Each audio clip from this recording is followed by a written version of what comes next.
একটা মেয়ে বিয়ের পরে সবার আঘাত সহ্য করতে পারে, কিন্তু তার স্বামীর দেওয়া আঘাত সহ্য করতে পারে না।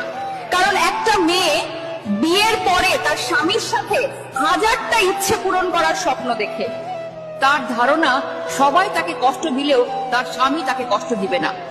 স্বামী স্ত্রী শুধুমাত্র রাতে একসাথে ঘুমালে স্বামী হয়ে যায় না।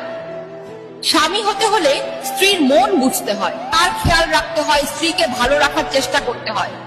এমন অনেক পুরুষ আছে যাদের স্ত্রীর সাথে কোনো মনের মিল নেই, কোনো ভালোবাসার সম্পর্ক নেই, শুধুমাত্র সমাজের জন্য লোক দেখানো একসাথে থাকা। যার স্বামী এমন, শুধুমাত্র সেই মেয়েটাই বোঝে জীবন্ত লাশ হয়ে বেঁচে থাকাটা কতটা কষ্টের।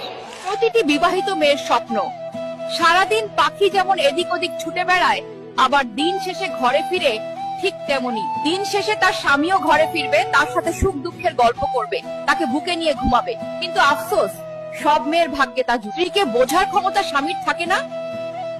স্বামীরা শুধু নারীদের চিৎকার চেঁচামেচি, তাদের অপমান করাটাই দেখতে পায়। কিন্তু ঝগড়ার পরে স্ত্রীর চোখের জল, স্ত্রীর কান্না, স্ত্রীর মন খারাপ, স্ত্রীর রাত জেগে চিন্তা করাটা তাদের চোখ এড়িয়ে যায়।